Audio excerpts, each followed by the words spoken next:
Everybody's moving towards like automatic data that basically predicts and changes your training in real time. But I have yet to find a single expensive tool or cheap app that replaces.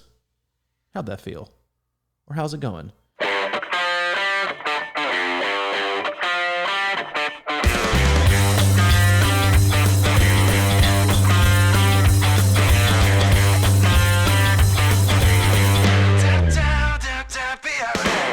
Welcome back to the C26 Hub. Hey, we are back. It's October 12th, 2020. Welcome aboard. This is the Crushing Iron Podcast, episode 416, which is the area code for all of our favorite Torontonians. Torontonians? I'm not sure that's how they describe themselves, but it's got a little, I like it. It's got a little zinger to it. So big shout out today Drake. to our... Stop it. No, come on. And all the Raptors fans. Yeah, I'm not giving a shout out to Drake. I refuse to do that. How you missing Kawhi Leonard? Yeah, that's the truth. And I do have to say, as a longtime not bandwagon Lakers fan, congratulations on their championship last night. I'm not going to even respond. Yeah, I know you're not. We're going to move right along, and I'm going to skip over the UT Georgia game too as well. Just kind of like talk about that. Kind of like we skipped over the second half. But no, welcome aboard. We appreciate you tuning in. We know you have a lot of options in the podcast universe, and there are plenty of triathlon podcasts out there. So we appreciate you giving us your time. Your time is valuable, and we'll try to make this as useful as we possibly can for you, and not just your triathlon life, but also your regular life, the one that takes up, pretty much 95% of how things are going. So we appreciate you tuning in. If it's your first time listening, welcome. We have 415 other podcasts you can go and peruse. Mike does a really outstanding job of outlining those with the topics that we cover in order. We do kind of generally let things roll for the first 10 or 15 minutes warming up, catching up ourselves. We're both coaches and athletes, but, we like to negative split everything, and we try to negative split this podcast. But that's what we do. We're not experts. We are not professionals. We never claim to be. We just try to give you digestible and consumable info from our previous experiences. A lot of times we'll share stories from what our athletes are going through. Frequently we'll go into our Crushing Iron Facebook page, as we will today, and kind of take the pulse of the group and sometimes answer questions. Again, today is going to be part 2 of a kind of a Q&A that we did. We kind of drop in there sometimes and let the people who are part of that group ask any question that they want to, and then we do our best to cover those over at least 2 or sometimes 3 podcasts and do that. And that's what we do. We hope you take this and have an enjoyable experience. We try to keep you happy and healthy. We have no sponsors. We have no ads. We just like to sit back, relax, and have a nice, open, honest discussion about triathlon and life. Yeah. We're not professional triathletes, but are we ever going to be professional no, we're not. Podcasters?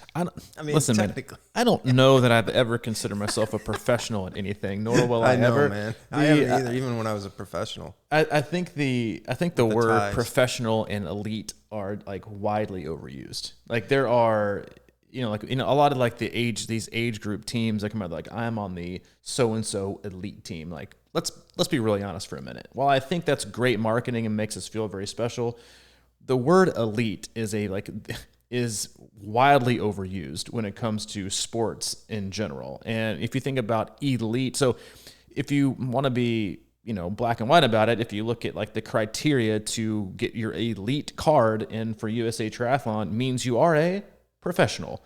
There is no, you have to be, the highest level of the highest level. So like to be an elite age grouper, it's like saying I'm the most elite guy in my cul-de-sac, that runs. I am. Let's be honest. There's a guy at the end of my cul-de-sac named Jeremy who's been kind of challenging me a few days this week or in the past. But we're definitely not professionals. I don't think we can consider ourselves podcast professionals. But frankly, I don't know what the criteria is to be a podcast professional. Paid. And we definitely don't get paid for this podcast. No, and maybe it was 2 or 3 weeks ago, I had an athlete reach out and was like, yeah, I'm really interested in reaching out to you because I really need some professional coaching. And my first thought was, you're looking at the wrong guy. Like, this is not, man. I consider myself a solid coach, but professional is just, I think it's a big word. Full time. I'm not sure if it's at full time. It's probably better use of it. But we had a wonderful weekend, although it was a rainy weekend here in Chattanooga. We haven't had rain for like 2 weeks. And then we put together with all the races that had been canceled and postponed earlier this year.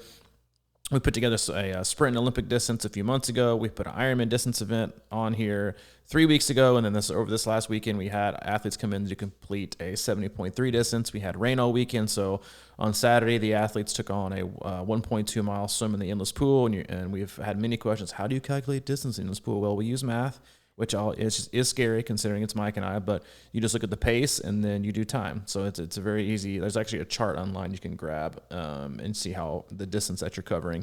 They did that in our endless pool here at the hub. Then they hopped on their bike immediately and did a 56-mile route on Zwift. And then we took a break, hung out for the rest of the day. And then on Sunday morning, we hit the pavement on the beautiful Tennessee Riverwalk here in Chattanooga and did a half marathon. It was the rain held off for the first hour, came down the last hour, but everyone had a great time. It was awesome to see athletes come in, and it's just, I just really enjoy seeing people persevere and make it through. And like I'm never a time guy in terms of it's not the way that I coach. I'm not always about you getting PRs and personal bests. And while I think it's important to always, keep an eye on getting better and better and better, in my opinion, like getting better and personal bests are relative, and I think anyone that has persevered this year and continued on in their training and found a way to continue what they want to do and keep their eye on the prize, whatever race it is, going into this year, there is a race happening this weekend, the very first, unless it gets canceled in the next 5 days, Ironman 70.3 Arizona is going to happen on Sunday, which would be the first official bigger Ironman race in North America. Like, thank God, can we just get this thing rolling?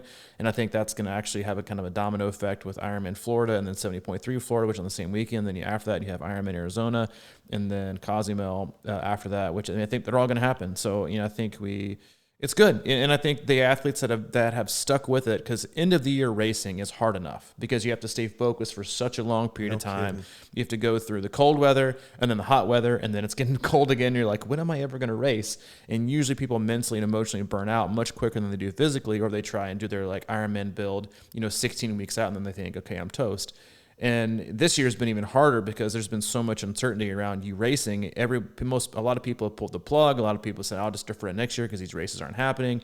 And then now we're looking at it like, oh, well, maybe I should have kept hanging on it and see what happens. So it's a congratulations, honestly, to anybody who has stuck with it and hung tight, regardless of what their time might be or how things go on race day. Like, I think you should give yourself a pat on the back for just freaking being resilient and persevering and sticking it out in the face of, not tremendous adversity, because again, that's a relative term. Not everyone has had a rough year. Some people I know have had incredible years, like this has actually impacted them in a positive way. So, but regardless of that, with the, the triathlon industry being what it's been and the uncertainty around actually racing, give yourself a pat on the back and give yourself a kudos. And if you start to beat yourself up about, about what's going on or your training, just look back and look at the entire year and think about what's happened, and then say, you know what?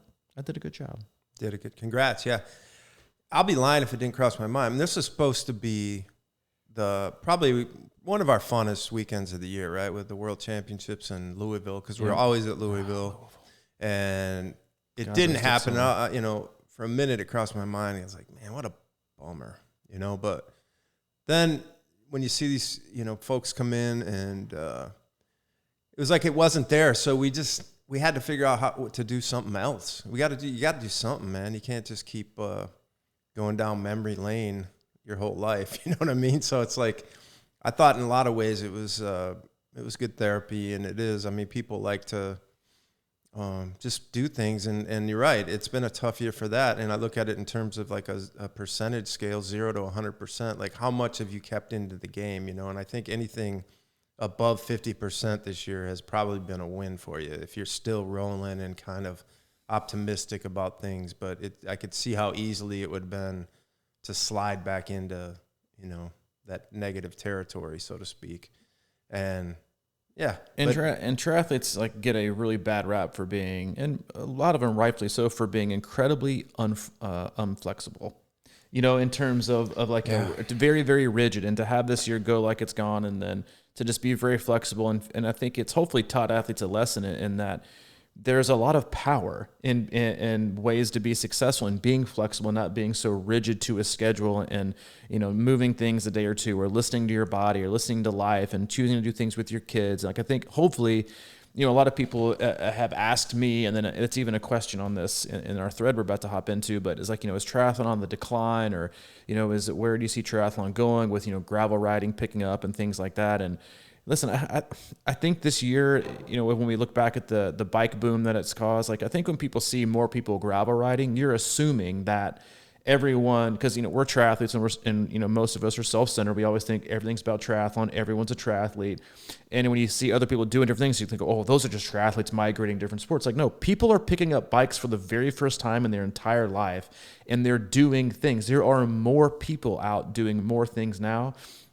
in a lot of cities than there have ever been. That's why you can't go to a bike shop and buy a bike, because yes, there's a shipping and supply, chain problem. But for the most part, it's like people are just going out and buying bikes, and getting out and doing things. And I also think this year has given people an even better sense of perspective and where they should be with their life. And that usually produces better longevity within a sport, because they don't burn out. They look at the big picture, and they look at how triathlon fits into their life, not how life fits into triathlon. So I think in a whole, I think it's actually going to be incredibly good for the sport, as you're seeing races sell out and sell out and sell out. There's more people are very eager to get into races. People are looking to do it. If that wasn't the case, then people wouldn't be jumping at the gun to do it. So, I mean, triathlon is not going anywhere. There are people, and there are thousands and hundreds of thousands of people who want the sport to continue, and even more people who are getting into outdoor activities and cycling. And we've seen it, that running events are actually harder to put on right now because of how large of a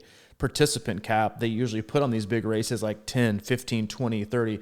And you're looking at these big races, oh, well, if these races aren't going to happen, Boston's been canceled, Chicago's not putting on, or whatever. It's like, those are like 30, 40,000 people races. They're not going to happen. And no, yes, they're going to hedge their bets. Triathlon is 1,500, 2,000, some of them 3,000. So they're doing what they can. They actually have a much better shot of happening than a lot of these larger marathons. So, it's not going anywhere. People always find a way, just like athletes this year have found a way to stay motivated, to stay committed, and to try to get better in a year that has been anything but, picture perfect. Mm. Yeah, we always talk about the long game, negative splitting and things like that, and playing the long game and the smart.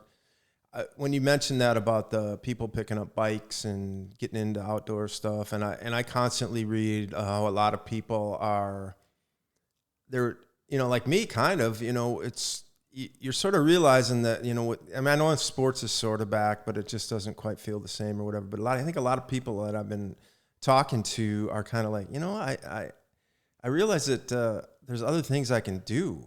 And they've started to find these things, and a lot of them are cycling or running or whatever they're getting into, cross bikes, gravel bikes, whatever. And for me, that bodes well for the long term of triathlon, because I think that that's sort of a natural progression when you start riding or running or whatever, and then you start looking at, man, I want to do a triathlon. So I think maybe in the long run, this could end up boosting the triathlon base, because more people will be active in general. I mean, I started with running, and then it was like, I need something else. This isn't cutting it. Totally agree. Concur. Long game. The long game. And our thread that we started last Thursday ended up being a long game. Yes, last Thursday before our podcast, we asked our closed group, which again is Crushing Iron Group on Facebook. If you want to be a part of that conversation, you can. Just answer one simple question. There's a lot of great people in there, from beginners who haven't even done a triathlon to Ironman champions and everyone in between.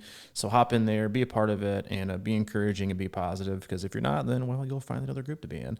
But we asked people to pop in with their questions. We had a lot of really, really good questions. And so we didn't get to all of them on Thursday. So as we promised, we're going to get to them today. And our first question from where we left off was from Jessica Wilkie, I believe is how you pronounce your last name.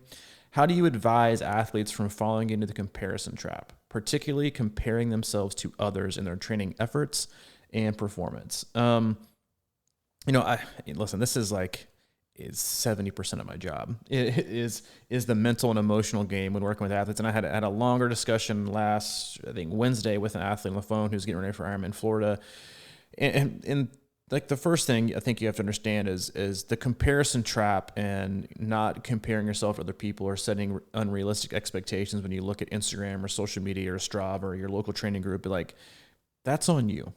That's not a coaching thing. That's on you to stop comparing yourself to others. I frankly don't understand why we do it anyway, because we are very happy to most of the time recognize how unique we all are and how different our lives are from other people when it's advantageous to us. Oh, well, everybody's different and I've got these jobs, we're all different, we're all unique. Yet when it comes to training and racing and comparison, oh no, well, I have to be better than they are. I get the competitive spirit that it is, but like you could take two different athletes and you could have one, and I go through this all the time. Like you could have one athlete who is single with no responsibilities, works 9 to 5 from home, can do whatever really they want to, has an indispensable budget, can do whatever they want. And then you can have, and train 15, 16, 18 hours a week, who's been doing this sport for 15 years. And then you can have Jill or John down the street who just got into the sport 2 years ago, who has 4 kids. They both work. Now the kids are home working virtually, who has, had injuries or sicknesses last year, yet they are comparing themselves to the guy up the street. That's what we do. I get that it's a competitive sport and you're out there with other people, but I don't know that it's ever done anybody any good to compare yourself to anyone else. We all have different lives. We all have different pasts. We all go through different things. And the other thing is, like, even though you can look beyond, athletic stuff and think, oh, well, they're a different age, they're a different age group, they have different experience levels, like, you still never really know what someone's going through.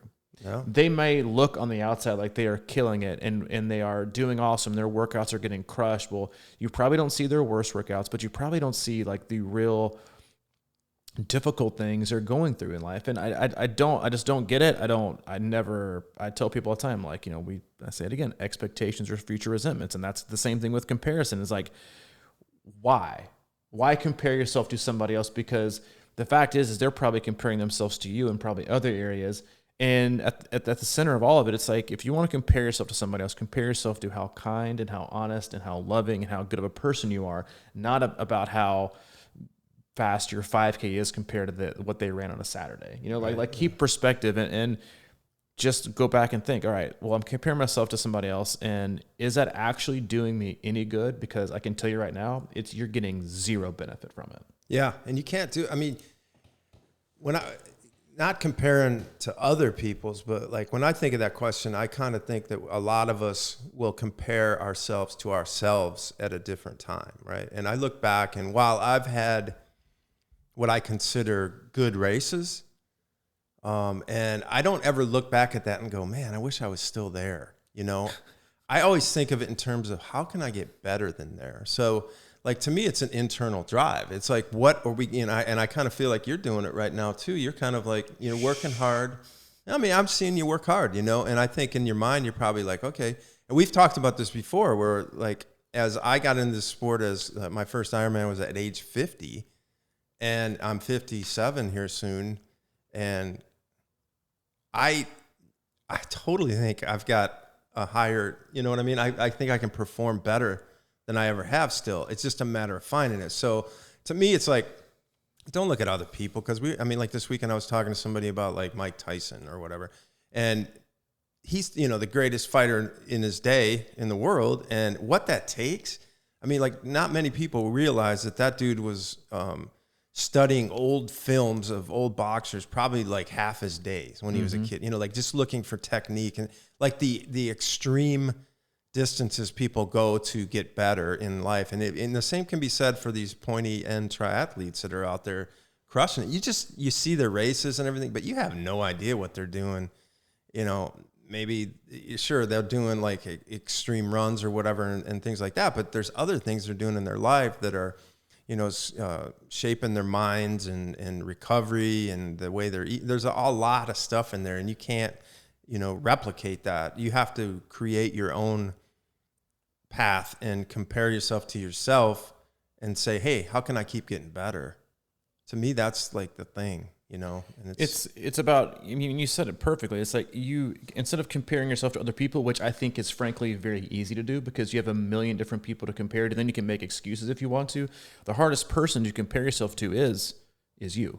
And then what you should be doing is comparing yourself to the person you're trying to work on. Mm-hmm. So if you're a person who's been inconsistent or struggling with getting workouts in or hasn't put things together or you're not eating the way you want to be, like instead of comparing yourself to, Bobby Sue down the street who is eating well. Compare yourself to the person that you're trying to improve on that wasn't that great last week and try to do better this week. So it's not about like, I just don't do it. I don't even, I've got back into training and I've been pretty serious about it the last, month or two, and things are going really, really well for me.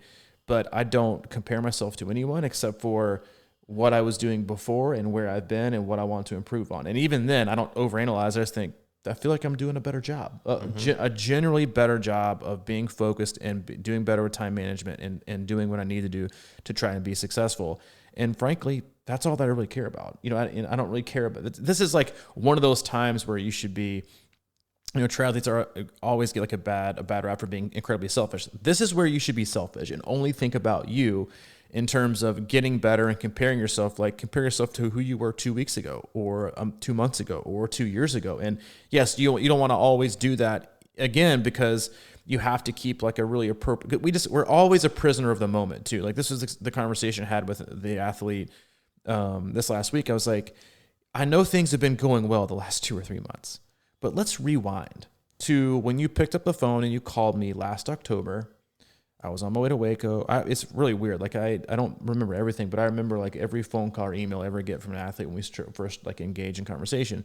And this was last October, so just about a year ago.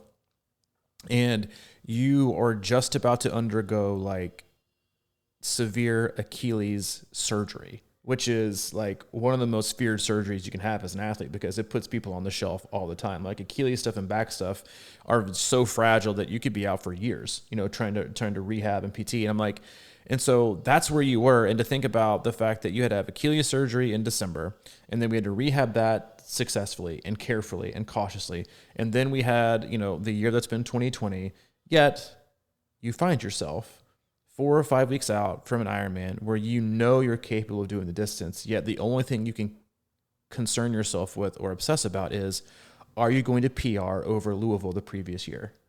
And sometimes it just takes that like bird's eye view of like, did you forget? Like, we all remember our best days, and it's like, we love to compare ourselves, but like, did you forget where you were this time last year? You couldn't walk, yet you're healthy enough to even entertain the thought of being competitive at PRing against, a race that you did the previous year that was also, a shortened swim with, being in Louisville and currentated. Like, and I think you still have a legit shot at doing that. Like, let's reframe how we're comparing ourselves. Like, we love to compare ourselves against these feats that we complete at, or accomplish athlete wise, but we rarely ever compare ourselves to what we've been able to overcome over weeks and months or even years in life and still be hanging around, doing this sport, giving it a shot. Because in my opinion, and we've talked about this many times before, is like, to me, there is nothing more dangerous than an athlete that goes into a race that's pretty fit and in a good space, in a good headspace with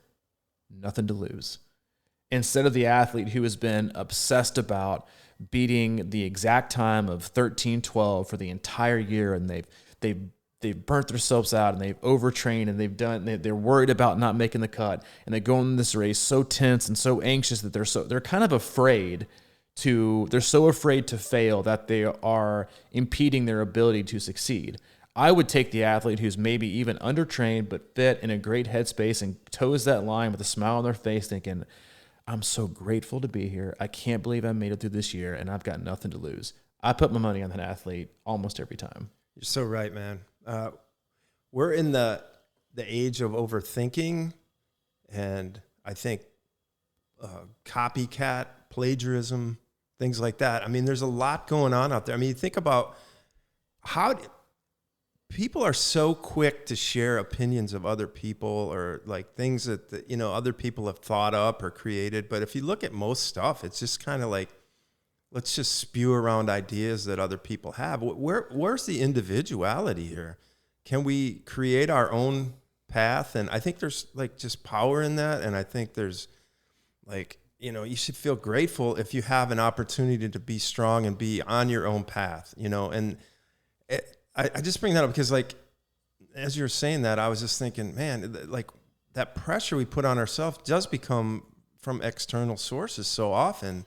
And like I even say it because I do it. It's like overthinking is like the, curse sometimes, because it's like, it's so easy now to go on somewhere and copy a formula that someone else has done and just do that. I mean, that just feels like the world to me a lot of times. It's sort of like, here's your thing. And I feel like that since the beginning, we've been kind of encouraging people to be their own athlete, be their own person. We do custom work with people. We interact in different ways with everybody. And to me, that's just like, embrace that power to be yourself.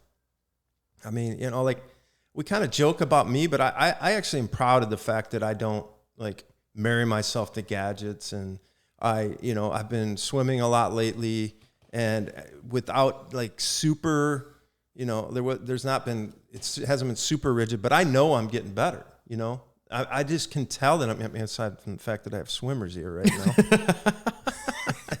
But if you start getting tennis elbow, we're going to have I know. I was like, come on, man. Talk. It's like, heel, now it's the ear. But I feel good about it. So like, I think that takes a self-awareness that's really important in the long run, to be able to know that you're getting better without just having to look at your watch all the time, or like the data, man. This is a data world, and it's just like, what does that, data is good for predicting things a lot of times, but that doesn't mean it's the like, be all end all of everything.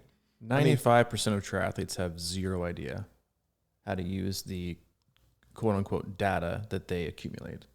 Yeah. I was thinking about this the other day. It's sort of like, somebody I think this weekend was saying, yeah, I don't know. I'm in this deep training and I'm doing great with it, but I'm just not getting faster. And I'm like, you are getting faster. It's just under the surface. It's hard to recognize a lot of times what's going on until you look in there and really kind of try to figure it out. Fatigue. That's the other thing about when athletes train consistently, fatigue always masks fitness. Like if you're looking to PR every workout, then you're not training consistently enough. You're just not. It's not possible. And you're doing it the wrong way. Like what should just happen is you have on a random Wednesday in like an athlete that I work with that's doing Ironman Arizona. We've been in a big build leading up to race day. And then on Wednesday, she texted me. She was like, you got to check TP. You got to see my run. And I was like, all right, I'll check it in. And she absolutely demolished it. Like best run since we've been working together. Not some special day, not some test, not some 5K race down at the park, not in the big A race of the year, but a Wednesday in October in the middle of a big build, just goes out and just demolishes it. And you see, and I see that's a great part about being a coach too, is I get to see that all the time. Like when athletes go out for like some of these long runs of build and they think they're not getting faster. I'm like, let's look back. Like, did you see that you ran your fastest half marathon ever at the end of a 15, 16 hour week in the middle of a long run on fatigue legs? Like, hello. Like, but that's long course racing, right? It's about load and how your body can adapt to it. And then you shut it all off and you rip it on race day. But it's hard to go through, just kind of like it is hard to go through these questions sometimes and not get sidetracked. Next question, Jim Taylor. What are your thoughts on increasing workouts in swim bike when dealing with a run injury? Is switching a run with a bike workout on a 1-to-1 basis the best route, or should that skipped run time be used to rest, stretch, ice, foam roll? Very, very broad question and very relative to the quote unquote type of run injury you're dealing with. Is it a severe injury? Is it a small pull? Is it a stress fracture? Like these are all, it's a very relative question to ask. And nothing that we do in triathlon is a 1-to-1. And I have to get on to athletes a bit all the time. Like I missed my 1 hour bike, so I added an hour run. No. That's not equivalent. Like a 1 hour easy spin is not the equivalent of stress and load on your body. That is a 1 hour run. You were looking at an hour of no impact on your body, very easy spinning, lower heart rate, lower stress, and you're comparing that to a 60-minute run that is all impact and much higher heart rate and much higher stress. No, they are not the same. If you want to swap out swimming and cycling, go for it. Maybe, but it's still not a 1-to-1, because I guarantee you're not going to see somebody swap out an hour and a half bike for an hour and a half swim. Not going to happen. So it's very relative. In my opinion, if you have an injury, it's always best to just play it the safest you possibly can, because Running injuries take the longest to get back from because it's about load. And swim bike as much as you can until you're totally healthy, and experiment with running here and there, run walks until you're 100%, until you feel like you're 100% healthy. And then when you feel like you're 100% healthy, take 24 more hours or maybe 48 just to make sure you're right. But it's, sorry, Jim, it's a very difficult question to answer because it's all relative again to the type of injury, then how many hours you have a week to train, and how you should allocate those towards what distance your race is, what speed you train at, and what your availability is. Mm.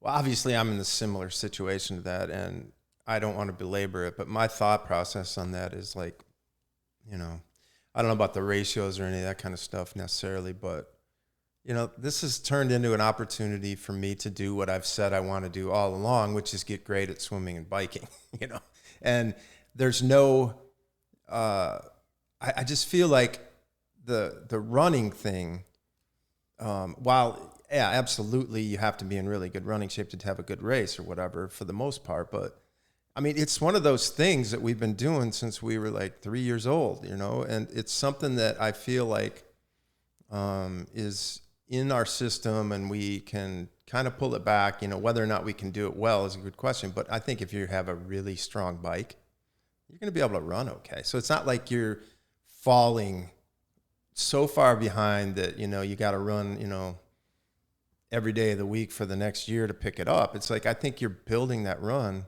on the bike, and that's where I'm at right now mentally. I just have to get it going, and I'm not worried about it. I think it's a good opportunity to improve basically what I think are my weaknesses right now. Which is the beauty of triathlon. It's you can be injured in one sport and still have two other options to attack, or at least one. No matter what kind of injury you have, more than likely you still have a physical outlet to work out and work out stress and get better and still work on your aerobic system. And I think it cannot be overstated enough how much fitness transfers from other fitness. We've always talked about that, how cycling is fitness, helps with running, and just general aerobic fitness, as long as you're staying in shape. Yeah. Running would be the hardest to pick back up because it's about load, and your body has to be able to handle the pounding it's going to take, but it's still there. And yeah, you have to ramp it up slowly, but everything comes back. And yes, it's also relative to how long you've been in the sport. I think I biked 2 or 3 times over the course of the last 2 years, and I've been amazed at how quickly my cycling legs have come back in the last 2 months compared to where they were before. But yes, it wasn't like I gave up, sports in general. I've been running 40, 50 miles a week, sometimes more than that, the last year and a half, 2 years. So I've still stayed fit. It's your body's oh, well, now we just need to focus a little bit more in here and then blend it all together. But again, that's the beauty of triathlon, and why so many people pick up this sport is because they come from other backgrounds that are so single sport minded that if you have one injury, then you're just, it's gone. You can't do anything, so you're on the shelf. In triathlons, you've got 3 different ones to choose from. Good question though, Jim. Lisa Hospitali, and I'm sure I brutalized that last name. I apologize, Lisa. We only have 45 minutes in the pool right now. How do we structure that time in order to get the most out of our limited time in the water? Or if you have 30, listen, the same goes for, I find it interesting, and I've found it really interesting the last few months, where people think that you should structure your swims differently because they're now shorter versus an hour. You should still structure them the same. You get in, your body knows time and stress. That's it. Doesn't know distance, doesn't know anything else. It's about time and stress. You should still be doing 25s, 50s. If you don't have a race coming up, 25s, 50s hard with some pulling. Done. Bye. See you later. If you have a race coming up, maybe add in, 4 500s or 4 300s, but they need to be higher intensity because you only have a short period of time. Pull, paddles, whatever. But, you want to, do a little bit more stress in that 30 minutes in what triathletes usually do, which is, I think it's been one of the most interesting pieces, that so many triathletes swim easy and slow and straight through all the time, 3 days a week. That's what we do. And wonder why you don't get faster. But then now it's oh, I got 30 minutes. What am I going to do? And you have some that are oh, I'm still going to swim easy for these 30 minutes. You're not getting even close to the distance or the stress you want to get in. Then you have athletes that go by structure and do things with a purpose. Like that's what you should be doing. You just have as much time to get it in. So you have to be even more focused. You can't play with your. It's also, I mean, it's all been interesting, but I say interesting a lot with swimming. But it's like how many athletes have 30 minutes in pool, and now you see a lot less pool toys. You don't see as many snorkels. You don't see as many kickboards. Like you're telling me with a 30 or 40-minute swim, you're going to waste 10 minutes on doing 200 kick? No. You're going to waste 25% of your allotted swim time on getting 200 yards of kicking? No, you're not. You're going to be doing swimming as much as you possibly can because you know what? That's what you should be doing anyway. Swimming and swimming and swimming and swimming hard and using a pool buoy and use paddles and swimming and using it just 25s, 50s, 75s. Hard, especially if you don't have a race coming up. You have a race coming, it's a longer distance. 100, 200s, short rest as well. Don't take 20 seconds in between a 200. Swim it harder, take shorter rest, work on getting faster, up the stress level because you don't have that much time. You should be focused on getting faster and, increasing your muscular endurance in a short period of time.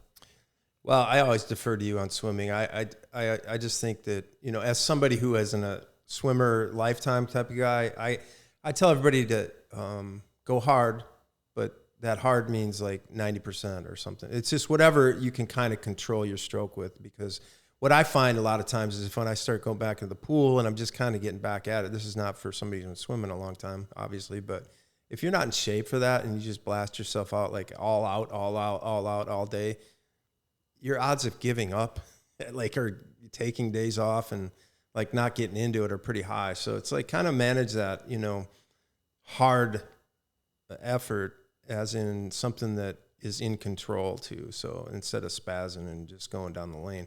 But yeah, I always remember back to, dude, when I first started swimming with you, we'd go to the lake and we were going out maybe like out and back to these buoys about 150 yards or so. And we would do that. That was basically what we did. Just kind of go strong and hard out and back. And then we take a little break. And then it was like we had chase drills and all kinds of things like that. We were practicing open water starts and crowded starts and things like that. And we get done and I look at my watch and it might be like 1,700. And I'd be like, dude, is this better than just going to the pool and doing like 3,000? You're like, absolutely. 1,700, 2,000 of like focused, productive swims with a purpose and how that mattered. And it definitely does, I think that's what we get lost. It's like, for me to go out and just, take an easy $3,000 or $3,000. Handing out cash today, baby. Happy Monday. But, and also, like, if you're going to do that, at least focus on getting stronger at the end. You know what I mean? Those are purposeful things that I think you can do within just a straight swim, every other lap, go a little harder, just play around with that speed variance and like effort variance. Yeah. And listen, like rest is fine. Don't stop getting in the water. Cause that's what most people do before. Like I've only got 30 minutes. I've got to swim 30 minutes straight. No, like I would rather, and I think most coach probably say this, if you have 30, 45 minutes, instead of swimming for 30, 45 minutes straight and getting in, 1,800 yards or 2,500 yards, just nice and slow and smooth and, zone 1 and zone 2, I'd rather you get in 1,600, 1,800 yards or 2,200 yards. So a little like 200, 300, because it's always funny. Like when you see athletes, like when you look at your training peaks or how you log your data, like if you only take like a 10-second rest between like hundreds, like every 600, you're only giving up a minute. So let's say you do 18 100s and you take 10 seconds. God, I'm just wasting time in the pool. 3 minutes. That's it. You lost 3 minutes of wall time. But if you're able to actually swim those hundreds hard with a purpose and maintaining form, you don't think that's a good enough trade-off for swimming sloppy and unmotivated and with no purpose for 45 minutes? Yeah, I'm pretty sure you would be okay taking those like 3 minutes. Mm-hmm. Sean Sanford, my man. You touched on this briefly over text, but if you could go over more in depth on heart rate variability tracking over the course of days to weeks, and what information could that yield? Love you guys. Great job. Yeah, way to smooth us over on the back end of that one, Sean. No, Sean's one of my favorite people. He's one of the nicest guys you're ever going to meet, and I mean that. And that's the truth. Yeah, I like all things. I don't love really anything. HRV to me is a good tool to look back on. I have yet to find, and I do, it's useful, but I have found it very unuseful, especially with athletes and the feedback that I've gotten with athletes. A lot of athletes track it. And the fascinating thing that I find about it, of HRV, is I will tell you right now that I've never seen an HRV score that hasn't already been told to me by a Training Peaks comment. So like HRV, basically it tracks your heart rate, and then if it's lower or higher, it's supposed to tell you if you're getting over fatigued or over stressed or how you're feeling, and then that's supposed to dictate how you do your training. Everybody's moving towards like automatic data that basically predicts and changes your training in real time. But I have yet to find a single expensive tool or cheap app that replaces how'd that feel or how's it going. And that's where everyone says, training and platforms are moving to artificial intelligence, but I'm sorry, I don't buy it. And I'm not buying it because I'm not an artificial intelligence robot. I'm not buying it because unless you can create the human heart and the human mind and ask how things are going and have an open, honest conversation and generally care about an athlete, then you're never going to replace coaching. I'm sorry. You can make it cheaper. You can make it more affordable with no human contact that it can't relate to things because, no offense, but robots and data and equipment and instruments don't have experiences in life. They can't produce vulnerability. They can't produce honesty. They can't produce openness. They can't make you feel more comfortable talking to them or somebody understanding how things are going. HRV is fine. You can look back on it, but just like all training, like I like seeing reds, and some athletes like to delete their reds from their work, from their days because they don't like to see it. The best thing you can do, same with HRV, is to look back on it and think, all right, well, we had reds here, or you generally made comments in Training Peaks that were to the effect of, I'm tired, work is stressful, life is stressful, I think I'm getting fatigued. And then you see after that, a couple yellows, a couple reds, or a couple needs, need day off. So you look at what happened to get to the reds, and then you looked at before what happened. So it's just about paying attention. And like everyone creates these like tools that we think are like a must. And again, like you can look back and see a couple of days and see a higher HRV score or lower HRV score, and then use that to say, that's why I had a bad workout or a great workout, and I need to scale things back some. But the truth is like the human body is the most incredible thing on the planet, and you generally have no idea how you're going to feel the next day when you wake up. So I don't like it for making real-time decisions on how you're feeling on that race day, on training. I think it's okay to look back on. I'm just not fully convinced on it yet. I mean, I know there's plenty of papers that would say, it should be the end-all be-all, but I just don't. I yet, and I'll say it again, I've yet to find a better metric than how did this feel? Because in athletes say this, like I feel tired or I feel stale today. Okay, I don't want to look at your HRV score and think, all right, it's only an 8.1 today, therefore I want to know why. Because HRV doesn't tell you if it's family stress or if it's relationship stress or if it's trauma stress or is it training stress. It doesn't tell you that at all. And that's important to know as a coach because those are things that can linger. It's not, training isn't just about training. Training is about how you're training within life and the stress demands that are put on you each and every day. And this athlete specifically has other stressors in his life that are tremendous. And again, like that's just something that you have to have a broad knowledge and understanding and know about an athlete to make anything work. So again, like I say, all things are good. I don't love anything except for, hey, how you doing? How'd this feel? Because that's when you're going to get the full picture. I don't like just numbers. I don't like just reading a book. I don't like just seeing pictures in a book. I like to read and see pictures and get the entire painting of what someone's going through and how training is going to be. That is how you can adapt and adjust. A training platform or a software isn't going to do that for you. It's not. You're not going to say, hey, hey, robot Ronnie, I felt great today. Oh, well, proceed with, no caution and do this. And like, oh, well, I felt great today, but my son is having a lot of trouble with his homework, and it's really kind of stressing me out. While this workout felt good, I think the next few weeks are actually going to be fairly difficult. Does not compute. It's like that's how it works. Like having conversation and knowing, and that's again, like I don't use the training stress platform and the thing that Training Peaks uses with their training stress balance and their form and their acute training load, their chronic training load. I don't use any of that. Like if you do appropriate load management, then you should be able to handle that perfectly fine. Mm-hmm. I mean, I just love that, man. I've always loved that question. How do you feel? How'd that feel? And I guess my thing with that is, really dig deep as an athlete to answer that question, to understand what that question is. It's sort of like, that training stress score and all that sort of thing. That can be like, based on what you've been doing and how far you've been going, how hard you've been going, blah, blah, blah. But like if one day you go under it, but it's because you just like didn't sleep and had coffee all morning and just had a bad workout, it doesn't like make sense, because some days you might slept great and all of a sudden and outdid your workout or whatever, and it shows a high score, but you actually felt better.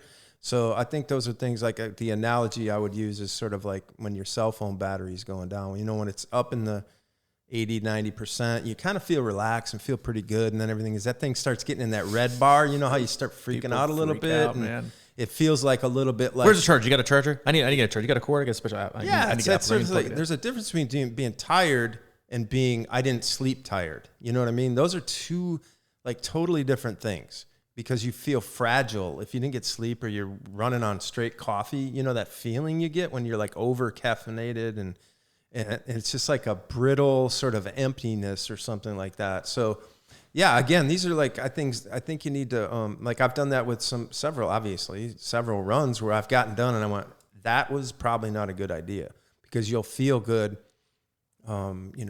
halfway through and you'd be like, yeah, I'm going to push this a little further. And the next thing you know, you're coming back and you're like starting to fall apart, like literally to the point where, and I think sometimes that's good. Like it is to run your battery to zero with a phone.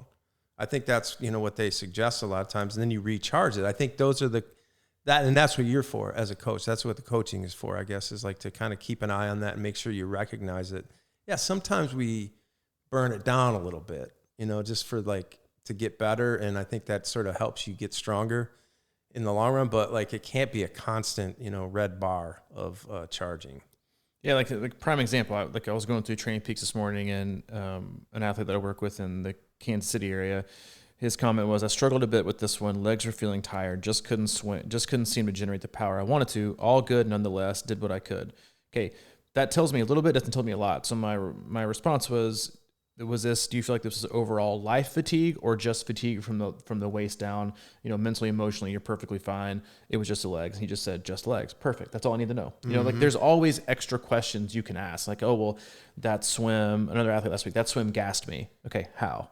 Was it like, did it gas you from a muscular endurance standpoint? Did you feel like you fatigued quickly, or was it an anaerobic gas? Like you felt like you couldn't breathe and the intervals were too hard, or you needed more rest in between? Like there's always extra questions you can ask to get to help paint the picture. And that obviously a lot of that goes to the athlete and them being a good communicator, but there's always little extra questions you can ask, if you don't feel like you have the appropriate, or tired, didn't get this work in today. Okay. What kind of tired? Life tired or physical? I'm at my training max for the week tired. Two totally different things, but still you need to adjust things with, fairly consistent. Next question, Missy Sapp, probably the last question we'll have time for today. So it looks like we'll be doing this again later this week. I would love to hear you talk about finding your why. I think we actually have a specific podcast addressing this. I'm struggling with this as a firefighter nearing retirement. This COVID sent me spinning, working ungodly hours with the fear of getting it as I retire. We had recent retirees die from it. My why is nowhere to be found. Man, I'll let you take that one, dude. Yeah, this is your why is also very relative and dependent to what you need it to be. Some people don't need a why.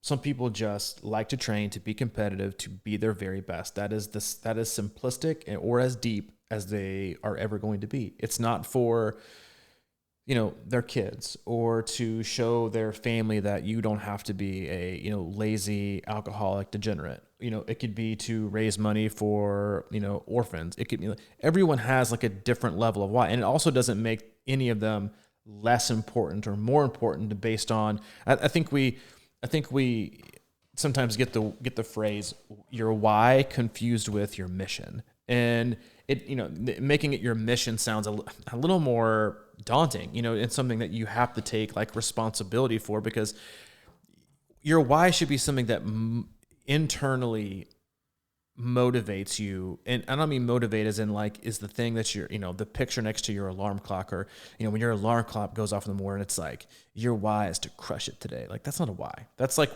that's like a trick you're trying to get yourself to do to get your body, to wake up. But this year a lot of people I think have rediscovered different why. Like everyone has different whys, I think pretty much every year, sometimes every month. When I got back into training here the last few months and switched from running to, kind of picked up, I don't really even know, like triathlon out of the blue after being gone from it for 2 years. I didn't have one. I just thought, hey, this just feels good to me right now and I love it. So why do anything different? And I think I think sometimes we look for something greater because we always think that's what's going to get us out of bed and get us moving. Just like one Ironman didn't motivate me. I half-assed it. I didn't do my training. You know what I need? 2. 2 is going to get me out of bed. 2 is going to get me motivated. 2 is going to keep me on track. 2 is going to make me the person I want to be. It wasn't 10 hours. You know what I need? I need 20. I need 20 hours to do what I want to do. And that's what's going to get me. No, we always reach for like the biggest thing. And a lot of times it's like, well, why do you feel like you need a why? And does it have to be something like, listen, you could look out in the world that we live in and you could pick out any one of a million different heavy emotional mental whys that will get you out of bed. But if it's not something that you truly believe, then, and that you're in a way just kind of selfish about, then it's not going to last. You're going to get distracted. It's going to go away. It's going to be like, well, this, and I just think it's something that you have to think about. And then also ask yourself, like, do you have to have one? If you do have to have one, why do you have to have a very deep and very, almost aggressive emotional attachment to a why that's going to get me out of bed in the morning? Because that's also incredibly like, it can become tireless and it can become like really, really heavy for people to carry, that you're thinking, I can't carry this anymore. Like, and then you're like, well, now, if I shed this why or this reason, then am I going to be able to get up tomorrow? To me, it's like, it's great to start with the most simplistic ways of getting yourself of, why do I need to do this? What are the benefits I can get from it? Why is this important to me? Is it because I just generally, I don't know, want to live longer? Like a lot of times my whys are as simple as, or I don't have them every day, but I get a glimpse into, I think, what my whys really are when I don't make them. Like this morning, I was at like 6:45. I was in the morning. It's still right now in Chattanooga. It's not getting light until like 7:30, 7:45. And at 6:45, Hayden was asking me to fill up his flasks with water and to get his headlamp ready because he wanted to go do run laps around our cul-de-sac. Because he's used to seeing his mom and his dad get up early and get to work and get our workouts in. And so he has running is like, that's his thing. Like, I want to get up and I want to do that too.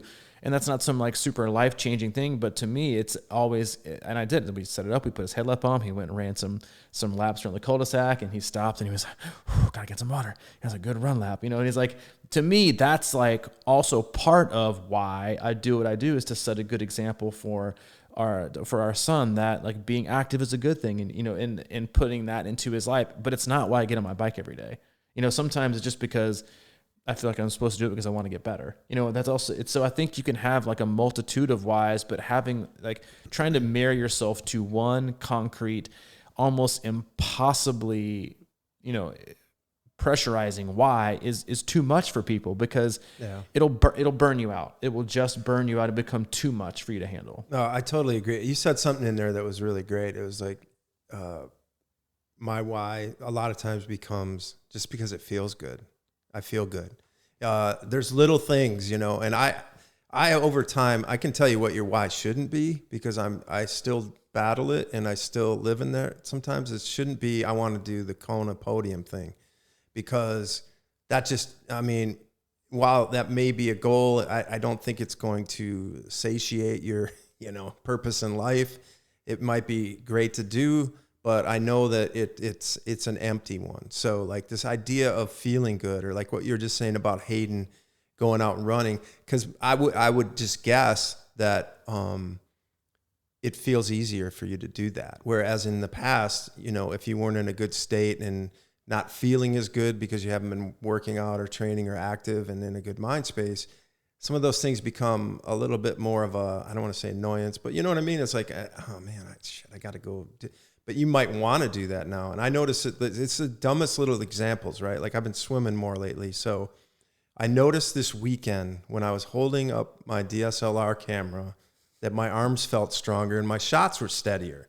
And I noticed that, and I was like, I tied those two things together. So I think that's what we need to do more often, is tie what you're doing as far as being healthier and the good things you're doing in your body. How does that translate into your life every day? You know, whether it's like sometimes I've been sleeping a little bit better, you know how swimming is for sleeping, and a little bit of that. I've been getting up a little bit earlier without some problems, you know, little things like that are big, you know, like huge. That's a big deal. Or like, you know, for me, it's sort of like taking Maddie out to go for a walk, you know, those kind of things are just kind of coming a little bit more naturally. But I think the important part is recognizing them, you know, or at least giving them like credibility and be able to be like, oh, wait a minute here. I was thinking a little clearer at work today, and I made a good decision, and my boss didn't bother me as much. You know, it's those types of things. And it all tracks back to what you just said. It makes me feel good. I mean, I guess the simplest way, you know, to ask it or to address it before we close is like, if you're having trouble finding your why, ask yourself, why not? Like, why should I not go out for a ride? Why should I not get out and go run? Why should I not go to the pool? What bad thing is going to happen to me if I don't take care of my body physically, emotionally, and mentally? Those sometimes can end up being your why, because you don't want, a lot of the guys I work with have parents that just basically drank themselves to death, or they're overweight and don't take care of themselves and are depressed and don't deal with anything. You're like, I want to break that chain of cycle that is my family. Like some people that is enough, but it's also like the why not. It's like, oh, I don't want to do that. I don't want to do it. So when you wake up and you think, I don't want to swim or I don't bike, it's like, well, why not? And then is that a good enough reason to like to squash out the, well, here's why I should, because I don't want to be like this, or I want to be like this today. Or just like we said, it just feels good. Like it makes everything else in your life feel good too, to get out and do work. It doesn't have to be fancy. It doesn't have to be, you know, some gangbusters, Strava, PR, you know, workout. It can just be just nice and easy, just because it feels good, because I guarantee it'll make the rest of your day feel good. Man, just quickly, as somebody who's about to turn 57, that's been one of my things, is that if I don't do this kind of thing, and one of my, I'll just throw it out, one of my secrets to youth and vitality. No, but like throughout my life, push-ups have been a thing for me. And whenever I'm like, man, am I losing a step or whatever, I always get down and I do like, you know, 3 or 4 sets of 25 push-ups or something like that, just to remind myself I still got it. You know, and it kind of like is like, okay. And a lot of times I don't want to do it, of course. And then it's just sort of like, I need to keep this alive, because it's sort of a barometer for me that reminds me that I still am keeping strength or whatever. Of like, another one I've always had is sort of this like mental thing is like, okay, do 2 + 2 + 4 = 8 = 16 = 32 = 64, whatever. I'll do those kind of like things like that. And I think that those are things that, you know, that are just good to keep you young. You know, it's you know, whether it's still going out and just running that easy 5K or 10K or whatever, just do it, because it keeps you young too. Feels good, keeps you sharp. Mm-hmm. We hope we have kept you sharp today. We didn't get through all of our questions. We tried. You know, sometimes it's best to not just blaze them and try to give you a much better answer than, you know, we could, and go in depth and do a good job. So hopefully we did that for you today. Again, we always appreciate you tuning in. We'll be back to see you again on Thursday. Hopefully a pre-recorded podcast. We have Trail Camp coming in, which is going to be an awesome, beautiful weekend here in Chattanooga, hosted here at the C26 Hub. And if you have any questions, comments, concerns, need anything about whatever, contact Mike, crushingiron@gmail.com. If you have any questions for me, you can get a hold of me at C26coach@gmail.com. gmail.com. All right, couple things on the website. If you're interested in a plan for next year, we've introduced a C26 Club program. It's really cool. I'm not going to go into all the details, but go c26triathlon.com. If you go onto the coaching tab, there's a drop down for the club, and there's also a link on the homepage. There's a banner ad that you can just click and get the more information on that. And also, depending on when you listen to this, there may or may not be a store tab available to buy some C26 crushing iron gear, hoodies, long sleeves, T-shirts, things like that. That's all at c26triathlon.com. Visit it. One-stop shop for all things coaching, camps, and community. Yes. The old tag. That's what I do, man. All right, man. I think it was a good one. That was a good one. Good stuff in there. We'll try and cap it off on Thursday. And until then, train happy, be healthy. See you later.